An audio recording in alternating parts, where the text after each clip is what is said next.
Okay, what's up guys? This is 2018 Honda Odyssey and I'm gonna show you guys how the VSA maintenance mode is set. Alright, so to enter the maintenance mode of VSA, you gotta do it in 30 seconds. So the first step is I just want to show you guys that the parking brake is engaged.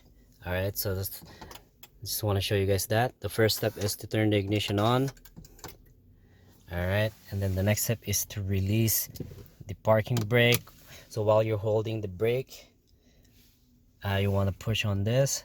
That will set the lights on, and then press it again. That will set the light off. And then the next step is to release the brake pedal and apply the parking brake. So you want to push that like that, and then press that to turn the light on, push it to turn the lights off. And then the next step is to hold down the brake pedal, push this again, push this again, and you're already set to VSA mode.